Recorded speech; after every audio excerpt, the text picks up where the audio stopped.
Welcome, Greek U Nation, to episode number 684 of the Fraternity Foodie Podcast. I'm your host, Dr. Mike Eilon, CEO of Greek University. I'm a speaker and an author. Our ninth book just came out. It's called From Letters to Leaders, The Legacy of Service. So I want you to go and pick up that book on Amazon today. We call these episodes the Fraternity Foodie Podcast because there is nothing like great food to bring college students together. Fun fact, my metabolism has completely changed as I've gotten older in age. In college, I guarantee you, I could eat buffalo wings all day long and not gain any weight. And I certainly was not concerned about my blood pressure back then either.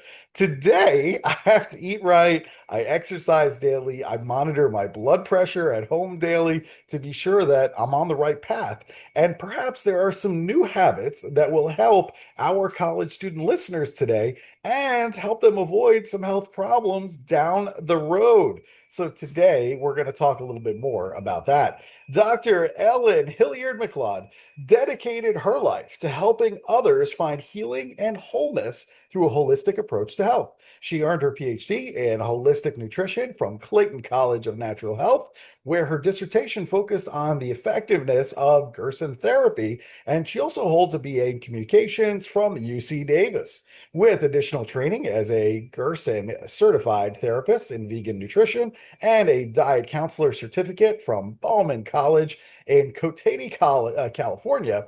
Ellyn brings a wealth of knowledge and experience to her work. She has owned and directed two wellness centers, 12 Ways Healing Center in Boulder, Colorado, and the Healing Center in Fair Oaks, California, creating spaces where people could explore healing on every level. She also has counseling work that is deeply rooted in the principles of A Course in Miracles, where she draws on the principles of attitudinal healing to guide others toward peace and self-recovery. She also has a fantastic book out. It's called It Takes More Than Carrot Juice. Welcome to the show, Ellyn.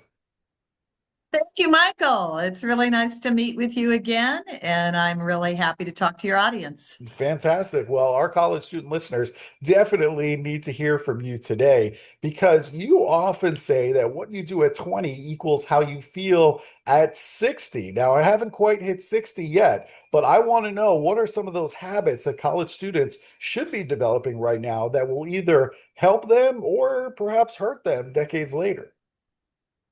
Things have changed quite a bit since I was in college. Back in the 70s, it was very popular to join a food co-op and go to farmers markets and eat relatively healthy, work in community gardens.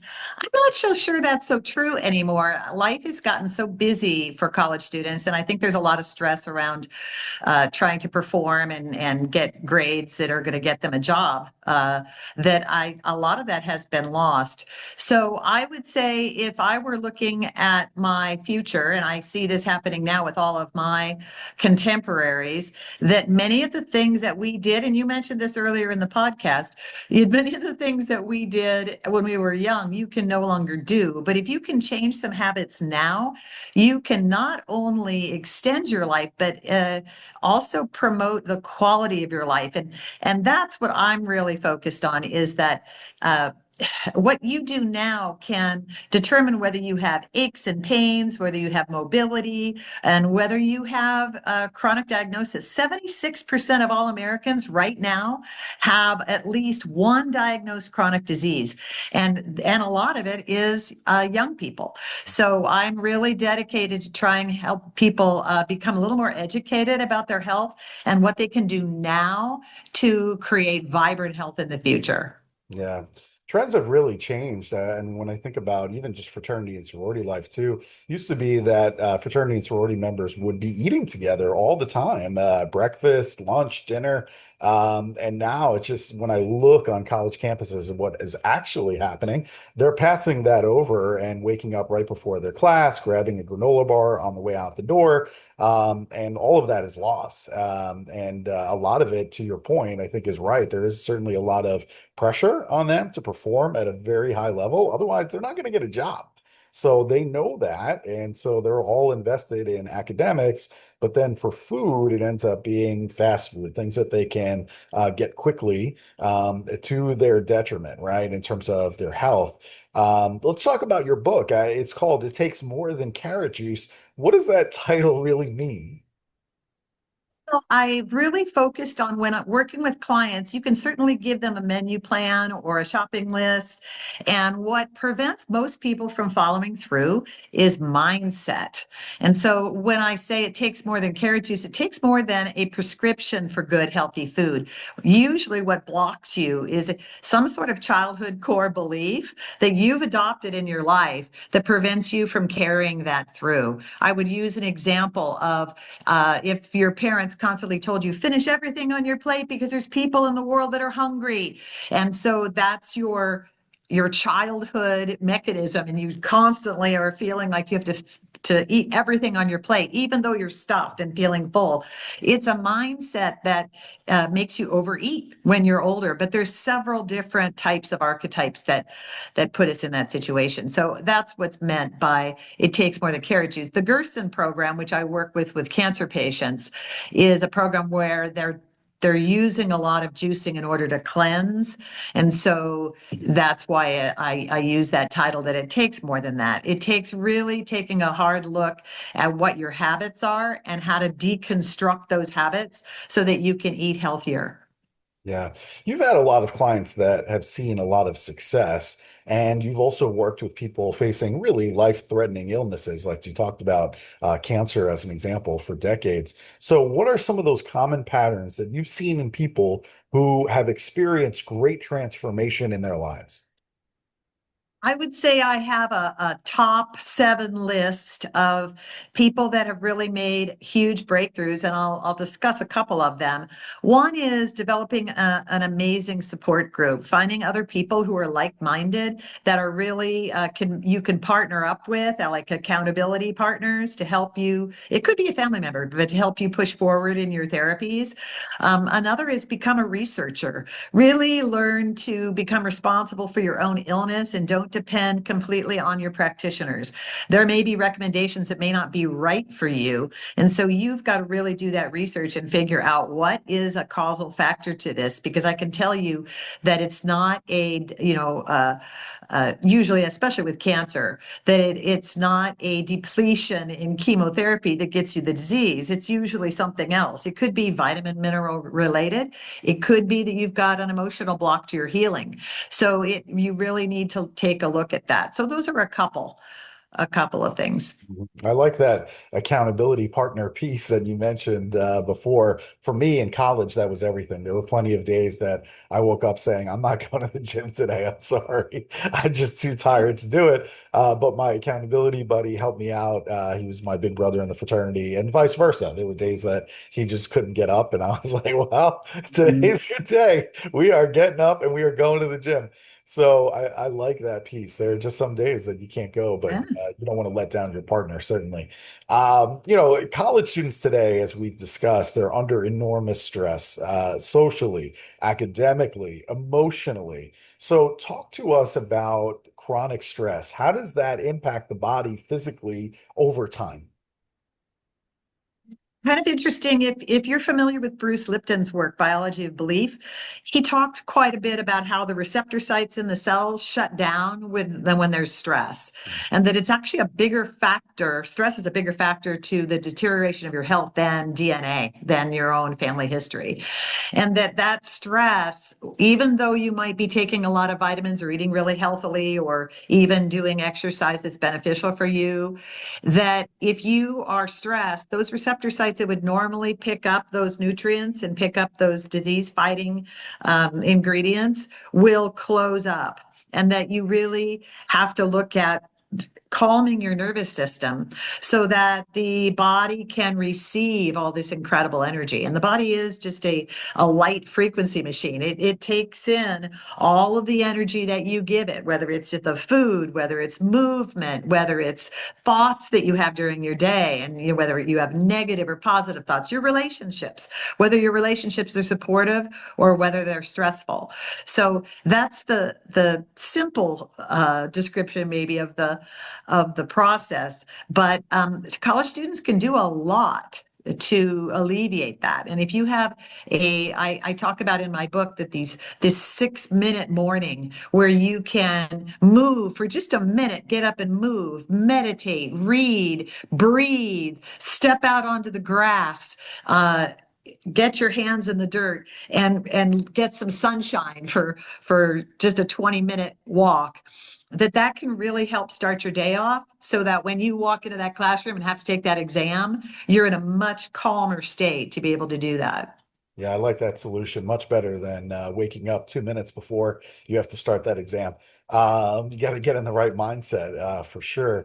Let's talk about what we need to put into our body. What are some simple nutrition changes that college students could realistically make on a tight budget that would dramatically improve their energy and also their mental clarity? Well, let's talk about two things that they should probably either drastically reduce or eliminate in their diet. Okay. One is sugar, and the other is refined flours. And these carbohydrates, what they do is they end up stimulating their pancreas so that the pancreas has to release, this insulin to bring down that blood sugar, and then it causes crashes. So you might get initial stimulation, and then after a while, after the overload of the insulin, your body just comes down fast. That's why you get tired, fatigued, sleepy. So if you can make your breakfast a protein breakfast, which is what I always recommend, some sort of a protein breakfast. And just because the program I work with cancer patients is vegan doesn't mean I always recommend that to people. I think that animal proteins are incredibly effective. They have all the proteins that we need to make our brain work. So a breakfast of eggs, a breakfast of a couple chicken sausages, even a breakfast of a little taco that's got beans in it, beans and rice, which has a combined complementary protein, is much more effective than grabbing yourself a croissant and a big sugary cup of adulterated coffee. So that's what I would recommend in the morning. Get all of your fresh fruits and vegetables. Make your plate, as much as you can. Make your plate as fresh as you can. A smoothie would be great with protein powder in it.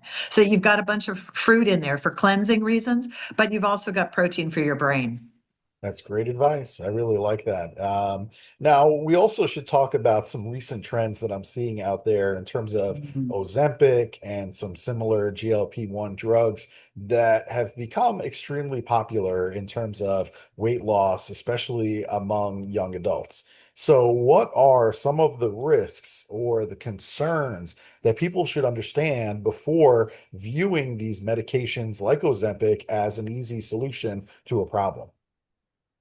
I'm so glad you brought that up because I'm seeing such huge risks. It's a new drug, so there hasn't been long-term testing on it. And so the guinea pigs are right out there right now taking these drugs. The biggest problem with Ozempic, the one that has the most symptoms associated with it, are fatigue. We're talking about, fatigue, headaches, and hair loss is one of them. And so a lot of young people who certainly have weight issues, probably because they've been eating a lot of refined processed foods, are reaching for Ozempic because it seems to be an easy fix, but it also takes away your muscle mass. It's not just attacking your fat, but it's also taking away your muscle mass. And that's where we're seeing the real dangers. But here's the long-term issues. The long-term issues is that it attacks your pancreas. We're seeing a lot of pancreatitis. It's attacking your gallbladder. And so people are getting gallstones as a result of it. And so the jury's out on what this drug does over a year, 2 years time. And many of the prescriptions and doctor recommendations that you might have to be on this the rest of your life. That's scary. That's scary to put that kind of a medication or a series of chemicals into your body when we haven't really researched what's going on. I would highly recommend that if someone does do that, because it is effective for especially the initial months, that they implement a program that they're going to uh, fall back on as they come off this Ozempic, so that once they've lost the weight, that they don't jump back on the nutrition program, the lack of movement, the couch potato syndrome, and that they really have a healthy lifestyle. Yeah, that's so helpful. I think everyone is looking for a quick fix. I think this is why some of these drugs become so popular. And we're also being bombarded on social media with all kinds of information about diet pills, medications, all these solutions. So, how can today's students tell the difference between a healthy wellness plan and what I would call wellness misinformation online? I'm always working with my clients around food-based programs because even when it comes to the issues of supplements and vitamins, isolated nutrients can have just as much of a problem as medications can. So I would rather see, even if you're initially starting to use supplementation, which I think herbs and vitamins are incredibly helpful to people, and it will help with the depletion of some of the things that are going on in their life. But if you end up taking a fistful of vitamin pills, you end up affecting your digestion so that you're not really utilizing the foods. So I prefer a really balanced diet. And I know that students are really on the go, but sometimes a granola bar is not as effective as maybe something like a can of sardines or a big, beautiful smoothie with all kinds of berries and a protein powder in it, or a beautiful salad that has an array of colors in it.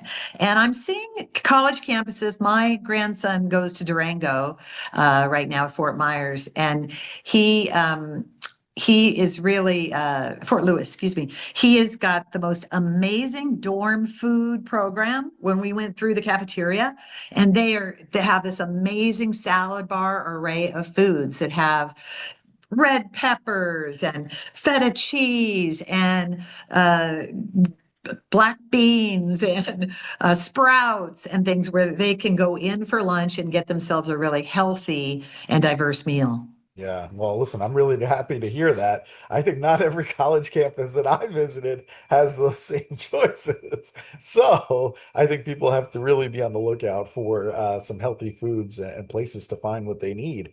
We talked a little bit about some of the stress and anxiety around college students and their academics, but you also discuss forgiveness and emotional burdens in some of your work. So how can these unresolved resentments or toxic relationships impact somebody physically and mentally?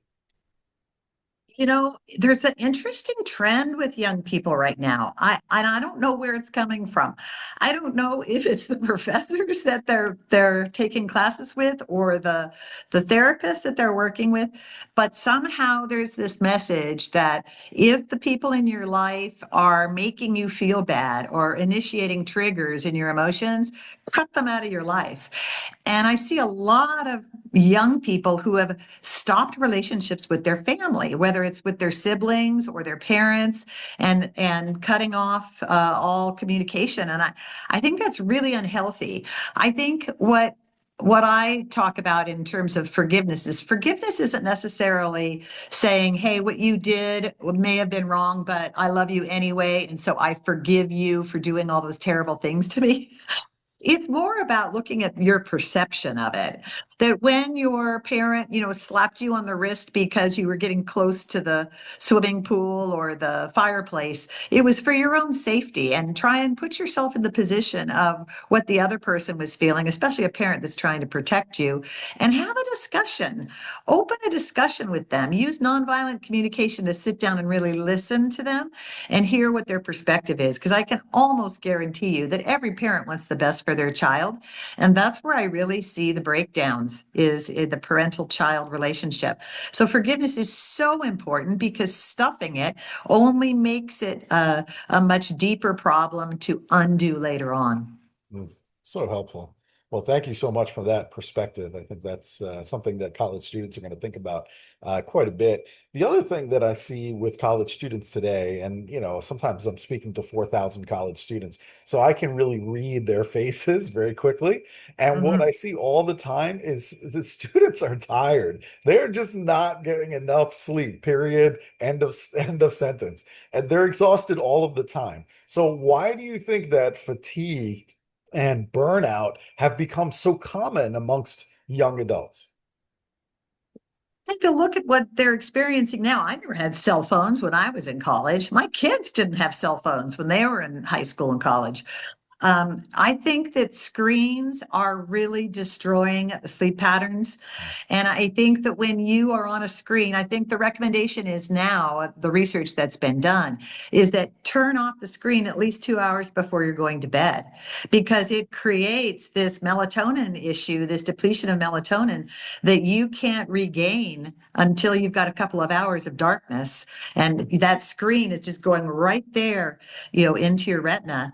So I think screen time is the biggest issue. But I can remember back when I was going to college, staying up late was such a thing. You'd stay up to midnight with your friends, whether you were out, having a party or whether you were, trying to study for an exam. And 7 to 9 hours is the most beneficial. So if there's a way to do that, and then just use your weekends for your time with your friends, it is so much better than trying to get by on 2 or 3 hours of sleep. And a lot of the fatigue is really from that issue that you're talking about, that not getting enough sleep. But it's also from overdosing on processed foods. Anything in a can, bottle, or a package is going to slow down your ability to regain resilience and vibrancy. So eating is fresh and as close to the way Mother Nature intended it as possible. Yeah, they're not getting 7 to 9 hours of sleep. I'll tell you that right now. And I'm sure many of the college student listeners are thinking about times when they opened up their phones while they're in bed, getting ready for bed. And then suddenly they find themselves in this, like, deep dive in TikTok, and it ends up, before you know it, they look at the clock and it's now 4 o'clock in the morning, because they took some deep dive in TikTok that they didn't expect. Happens all of the time. And that's why these social media platforms are really, you're talking about 5 hours a day on average for young adults, 5 hours a day on social media.